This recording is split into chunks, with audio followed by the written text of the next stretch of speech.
नमस्कार। मैं सुनीता कथा मंथन में आप सबका स्वागत करती हूँ। कथा मंथन में आज सुनिए रविंद्रनाथ टैगोर की कहानी दीदी।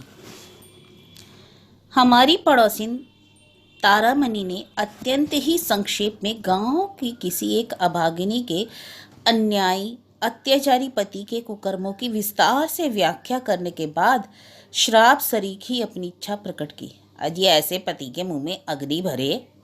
जय गोपाल बाबू की स्त्री शशि कला को यह सुनकर बहुत बुरा लगा और बहुत दुखी भी हुई। उसने मुंह से तो कुछ नहीं कहा, किंतु मन ही मन सोचने लगी कि पति जाति के मुंह में चुरुट की आग के अलावा और किसी प्रकार की आग लगाना या उसकी कल्पना करना कम से कम स्त्री जाति के लिए तो किसी भी दशा में कभी भी शोभा नहीं देता। शशिकला को चुप देखकर पाषाण हृदय तारा का उत्साह दुना बढ़ गया। बोल उठी, ऐसे खसम से तो पूरी जिंदगी ऐसे ही बने रहना अच्छा है। और वह वहां से उठकर चल दी और इसके साथ सभा भंग हो गई। शशिकला अकेली मन ही मन में सोचने लगी, पति की ओर से किए गए ऐसे किसी कसूर की वह कल्पना ही नहीं कर सकती जिससे उनके प्रति उसके हृदय में ऐसा कठोर भाव जगे। विचार करते करते उसके कोमल हृदय का सारा प्रेम रस अपने प्रवासी पति की तरफ निढाल सा होकर दौड़ने लगा। पलंग पर जहां उसके पति सोते थे उस स्थान पर दोनों बाहें पसार कर वह औंधी पड़ गई और बार बार तकिए को सीने से लगाकर चूमने लगी। तकिए में वह अपने पति के माथे की खुशबू का अनुभव कर रही थी और फिर दरवाजा बंद करके बक्से में से पति का एक बहुत पुराना फोटो और चिट्ठियां निकालकर बैठ गई। उस दिन की सुनसान दोपहरी इसी तरह एकांत कमरे में सूनी सोच पुरानी यादों और दुख के आंसुओं में बीत गई। शशिकला और जयगोपाल का दाम्पत्य जीवन कोई नया हो ऐसी बात नहीं। बचपन में शादी हुई थी और इस बीच कई बाल बच्चे भी हो चुके थे। दोनों ने बहुत दिनों तक साथ रहकर अत्यंत सहज साधारण तौर पर दिन काटे हैं।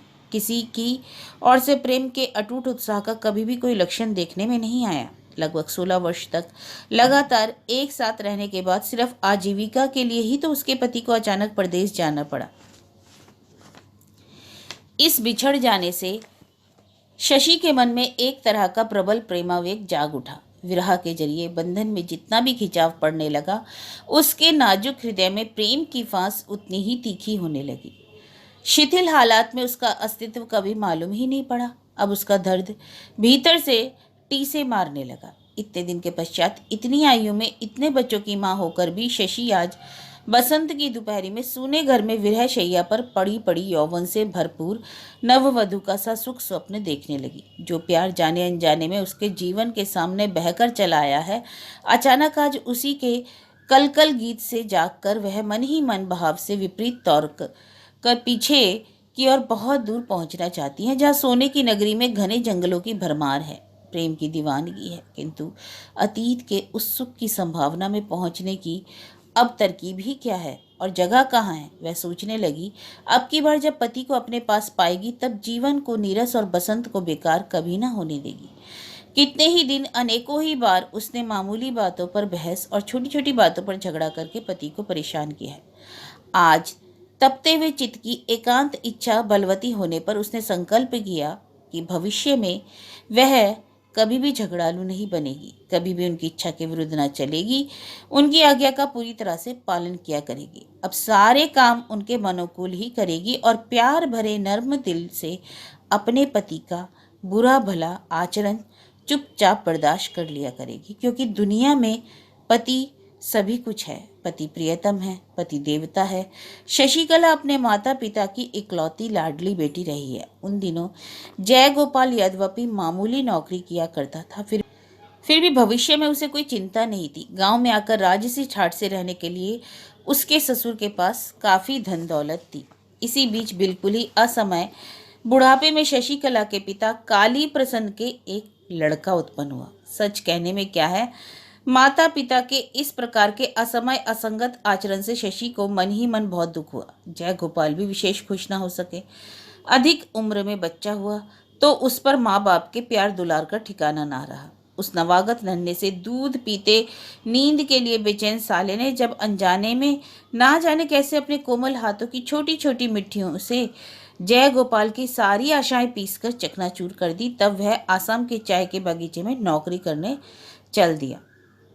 सबने उनसे बहुत कहा कि करीब ही कहीं नौकरी ढूंढकर यहीं रहो तो अच्छा हो, लेकिन चाहे क्रोध आ जाने से हो या चाय बगान की से रातों रात बड़ा आदमी बनने की उम्मीद से, उसने किसी की भी बात पर ध्यान नहीं दिया।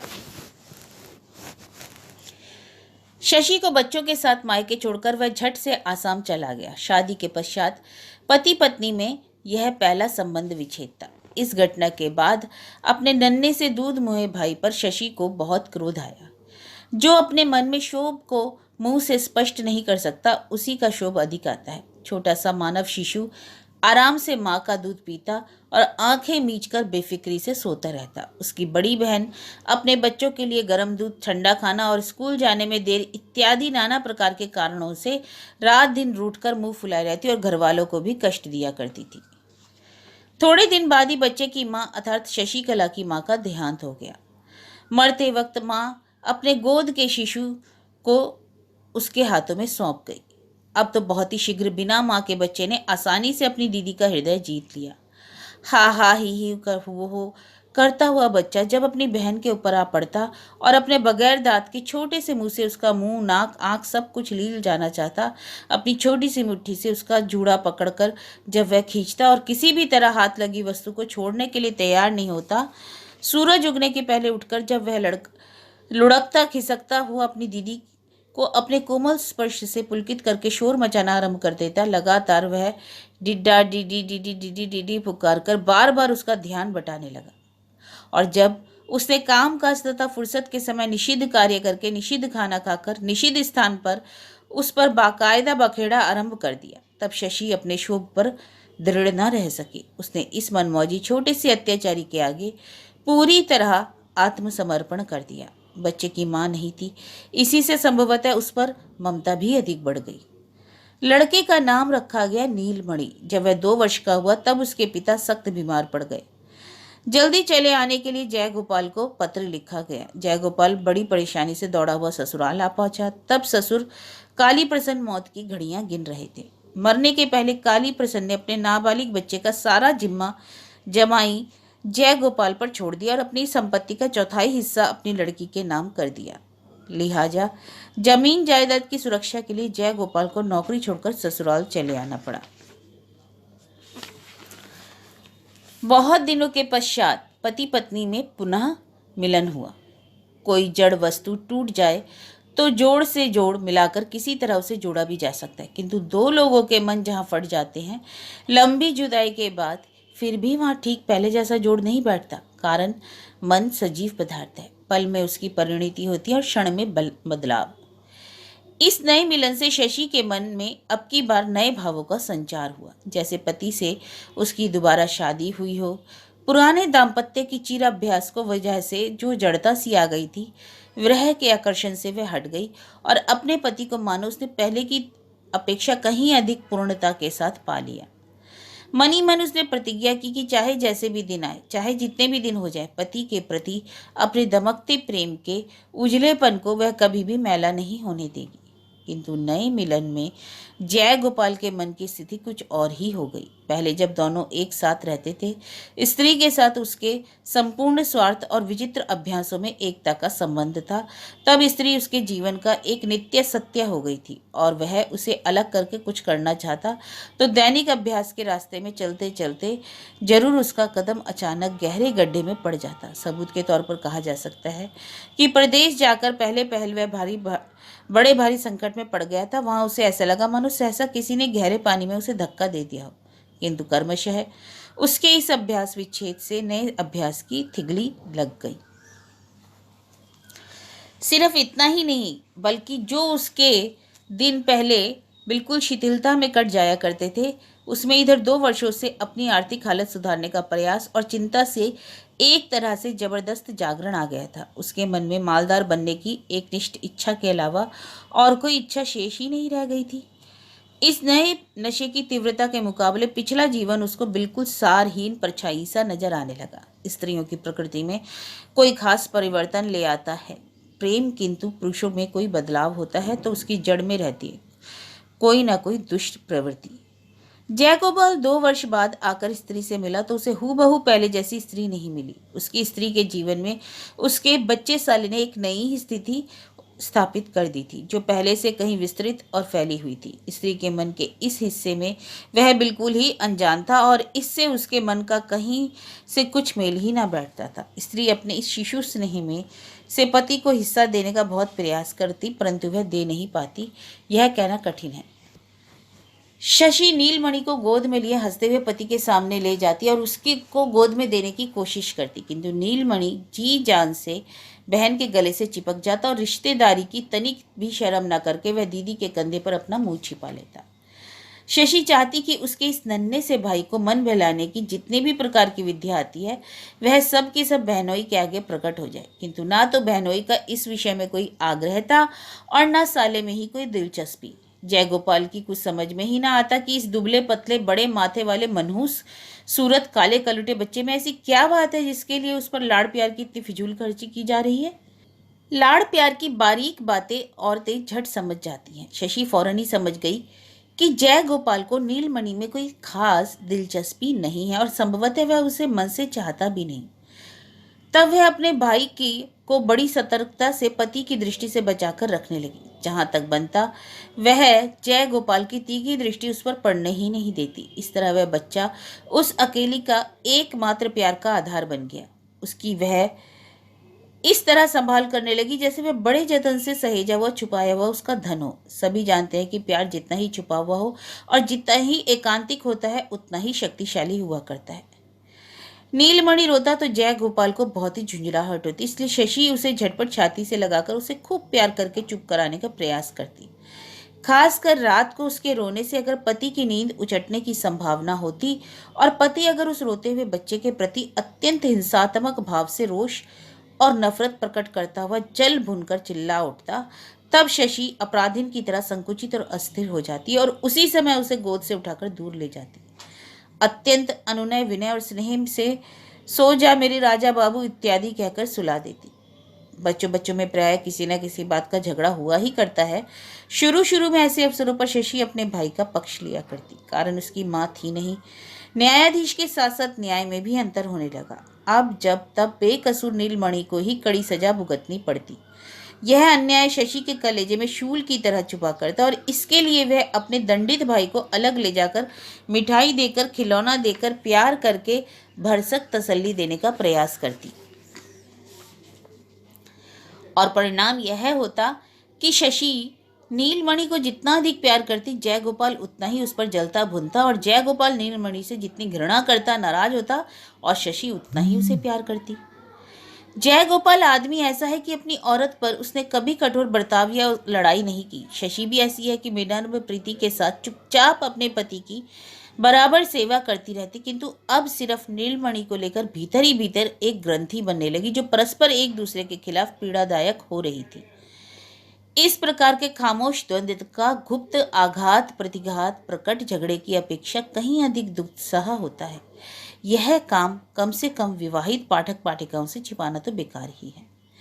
नीलमणि के सारे बदन में सिर्फ सिर ही सबसे बड़ा था। देखने में ऐसा लगता जैसे विधाता ने एक पोले पतले बांस में फूंक लगाकर ऊपर के हिस्से का एक बुलबुला बना दिया हो। डॉक्टर भी प्राय आशंका प्रकट किया करते कि लड़का बुलबुले के समान ही क्षणभंगुर साबित हो सकता है। काफी दिनों तक उसे बात करना और चलना भी नहीं आया। उसके उदास गंभीर चेहरे को देखकर ऐसा प्रतीत होता कि उसके माता पिता अपनी अधिक आयु की सारी चिंताओं का जिम्मा इस नन्हे बालक के मस्तक पर थोप गए हैं। दीदी के जतन और अथक सेवा से नीलमणि ने अपने खतरे के वक्त पार करके 6ठे वर्ष में कदम रखा। कार्तिक में भैया दूज के दिन शशिकला ने नीलमणि को नए नए बढ़िया कपड़े पहनाए, खूब ठाट बाट से राजा बाबू बनाया और फिर उसका टीका करने के लिए थाली सजाई। भैया को पटरी पर बिठाकर एक अंगूठे से रोली लगाकर टीका कर ही रही थी कि इतने में आरंभ में ही कहीं से खरा बोलने वाली पड़ोसिन तारा आ पहुंची और आने के साथ ही बात में उसने शशि के साथ झगड़ा भी आरंभ कर दिया। वह कहने लगी, छिपे छिपे भाई का सत्यानाश करके ऐसे ठाट बाट से लोग दिखावा करके टीका करने से क्या लाभ भाई। सुनकर शशि पर एक साथ आश्चर्य क्रोध और दुख की बिजली सी टूट पड़ी। आखिर में उसे सुनना पड़ा कि वे दोनों स्त्री पुरुष सलाह करके नाबालिग नीलमणि की जायदाद मालगुजारी वसूली में नीलाम करवाकर पति के फुफेरे भाई के नाम खरीदने का जाल रच रहे हैं। सुनकर शशि ने शाप दिया, जो लोग इतनी झूठी बदनामी कर रहे हैं, भगवान करे उनकी जीवा जल जाए। और फिर वह रोती हुई सीधी पति के पास पहुंची और उसने सब कुछ कह सुनाया। जयगोपाल ने कहा, अरे आजकल के जमाने में किसी का भरोसा नहीं किया जा सकता। उपेंद्र मेरी सगी बुआ का लड़का और भाई है। उस पर सारी जायदाद का जिम्मा डालकर मैं बेफिक्र हो गया था। उसने कब मालगुजारी नहीं भरी और कब नीलामी में हासिलपुर खरीद लिया, मुझे कुछ पता ही ना लगा। भाई पर नालिश कैसे करूं? फिर जयगोपाल ने कहा, और फिर नालिश करने में कुछ परिणाम भी ना निकलेगा, गांव के रुपये की और बर्बादी होगी। पति की बातों का भरोसा करना शशि का परम कर्तव्य है, किंतु किसी भी प्रकार वह इस बात पर विश्वास न कर सके। किंतु फिर भी उसकी अपनी सुख शांति की घर गृहस्थी और प्रेम का दाम्पत्य जीवन सब कुछ अचानक बड़े विभत्स रूप से उसके सामने आ खड़ा हुआ। जिस घर द्वार को वह अपने परम आश्रय समझ रही थी, अचानक देखा कि उसके लिए वह एक निर्दयी निष्ठुर फांसी का फंदा बन गया है और उसने चारों ओर से उन दोनों भाई बहनों को घेर रखा है। वह अकेली और अबला स्त्री है। असहाय नीलमणि को कैसे बचाए, उसकी कुछ समझ में नहीं आता। जैसे तैसे वह सोचने लगी। वैसे वैसे भय और नफरत से संकट में पड़े हुए बालक भाई पर उसका स्नेह बढ़ता ही गया। उसका हृदय ममता से और आंखें आंसुओं से भर आई। वह सोचने लगी, अगर उसे कोई उपाय मालूम होता तो वह लाट साहब के दरबार तक अपनी अर्जी भिजवाती, और वहां से भी कुछ ना होता तो महारानी विक्टोरिया के पास चिट्ठी भेजकर अपने भाई की संपत्ति जरूर बचा लेती और महारानी नीलमणि की सालाना 758 रुपये मुनाफे की जमींदारी हासिलपुर बिल्कुल भी नहीं बिकने देती। इस तरह शशि जबकि सीधे महारानी विक्टोरिया के दरबार में न्याय करा के अपने फुफेरे देवर को दुरुस्त करने का उपाय सोच रही थी कि तब अचानक नीलमणि को जोर का ज्वर आ गया और ऐसा दौरा पड़ने लगा कि उसके हाथ पांव तन्ना गए और बार बार बेहोशी आने लगी। जयगोपाल ने गांव के एक देसी काले डॉक्टर को बुलवाया। शशि ने अच्छे डॉक्टर के लिए विनती की तो जयगोपाल ने जवाब दिया, क्यों, मोतीलाल क्या बेकार डॉक्टर हैं? शशि जब पति के पांव में पड़ गई और अपने मंगलसूत्र की कसम दिलाकर प्रार्थना करने लगी, तब जयगोपाल ने कहा, अच्छा शहर से डॉक्टर बुलवा लाता हूं, ठहरो। शशि नीलमणि की छाती से चिपटाए पड़ी रही। नीलमणि भी एक पल के लिए उसे अपनी आंखों से ओझल नहीं होने देता। डरता था कहीं उसे धोखा देकर दीदी कहीं चली ना जाए, इसलिए वह सदा उससे लिपटा रहता और यहाँ तक कि सो जाने पर भी आंचल बिल्कुल नहीं छोड़ता। वह सारा दिन यूं ही समाप्त हो गया। शाम के बाद दिया बत्ती के समय जयगोपाल ने आकर कहा, शहर का डॉक्टर नहीं मिला, वह दूर कहीं रोगी को देखने गया है और साथ साथ यह भी कहा, मुकदमे की खातिर मुझे अभी इस समय जाना पड़ रहा है। मैंने मोतीलाल से कह दिया है कि वे दोनों समय आकर अच्छी तरह से देखभाल किया कर जाया करेगा। रात को नीलमणि आए बाएं बकने लगा। प्रातः होते ही होते शशि और कुछ भी विचार न करके खुद रोगी भाई को लेकर नाव में बैठकर कलकत्ता के लिए रवाना हो गई। कलकत्ता जाकर उसने देखा कि डॉक्टर तो घर पर ही हैं, कहीं बाहर नहीं गए। अच्छे घर की स्त्री को देखकर डॉक्टर ने झट से उसके लिए रहने का इंतजाम कर दिया और सहायता के लिए एक प्रौढ़ विधवा को नियुक्त भी कर दिया। लड़के का इलाज होने लगा और दूसरे ही दिन जयगोपाल भी कलकत्ता धमका। मारे क्रोध के आग बबूला होकर इसने स्त्री को उसी समय चलने का हुक्म दिया। स्त्री ने कहा, मुझे अगर तुम काट भी डालो तो भी मैं कभी घर नहीं जाने वाली। तुम लोग मेरे नीलमणि को मार डालना चाहते हो। उसकी माँ नहीं है, बाप नहीं है, मेरे अलावा उसका कोई भी नहीं है। अब मैं उसे बचाऊंगी और अवश्य ही बचाऊंगी। जयगोपाल ने क्रोध में आकर बोला, तो तुम भी यहीं रहो, हमारे घर अब कभी मत आना। शशि ने उसी समय तड़ से जवाब दिया, तुम्हारा घर कहाँ से आया? घर तो मेरे भाई का है। जयगोपाल ने कहा, अच्छा देखा जाएगा। मोहल्ले के लोग इस घटना को लेकर कुछ दिन खूब चर्चा करते रहे। पड़ोसिन तारा ने कहा, अरे मालिक के साथ लड़ना ही हो तो घर में लड़ो ना, जितना भी लड़ना हो। घर छोड़कर बाहर लड़ने की क्या आवश्यकता? कुछ भी हो, आखिर है तो अपना ही मालिक ना। साथ में जो जमा पूंजी सब व्यय करके गहने वगैरह बेचकर किसी तरह शशि ने अपने भाई को मौत के मुंह से बचा लिया। और तब उसे खबर मिली कि दुआर गांव में उन लोगों की जो बड़ी भारी खेती की जमीन थी और उस पर उनका मकान भी था, नाना प्रकार से, जिसकी आमदनी सालाना लगभग 1500 रुपये थी, वह भी जमींदार के साथ मिलकर जयगोपाल ने अपने नाम करा लिया है। अब सारी संपत्ति उसके पति की है और उसके भाई का उसमें कुछ भी नहीं रहा। बीमारी से उठकर नीलमणि ने दयनीय स्वर में कहा, दीदी घर चलो। वहाँ अपने साथी भांजों के साथ खेलने के लिए उसका जी मचल रहा था। इसी से वह बार बार कहने लगा, दीदी अपने उसी घर में चलो ना दीदी। सुनकर दीदी रोने लगी। अब हम लोगों का घर कहाँ रहा बेटा? किंतु सिर्फ रोने से तो कोई परिणाम नहीं निकलता। अब दीदी के अलावा दुनिया में उसके भाई का और है कौन? यह सोचकर शशि ने आंखें पहुंच डाली और साहस करके डिप्टी मजिस्ट्रेट तारिणी बाबू के घर जाकर उनकी स्त्री से शरण ली। डिप्टी साहब जय गोपाल को जानते थे। भले घर की स्त्री घर से निकलकर भाई की संपत्ति के लिए पति से लड़ना चाहती है, इस बात पर शशि पर वे बहुत नाराज हुए। उसे बातों में फुसलाए रखकर उसी वक्त उन्होंने जय गोपाल को पत्र लिखा। जय गोपाल साले सहित अपनी स्त्री को जबरन नाव पर बिठाकर ले आया। पति पत्नी में दूसरे विच्छेद के पश्चात फिर से यह दूसरा मिलन हुआ। जन्म का साथ विधाता का विधान जो ठहरा। बहुत दिनों के पश्चात घर लौटकर पुराने साथियों को पाकर नीलमणि बहुत खुश हुआ और बड़े मजे से घूमने फिरने लगा। उसके उस बेफिक्र आनंद को देखकर भीतर ही भीतर शशिकला की छाती फटने लगी। सर्दी का मौसम आया।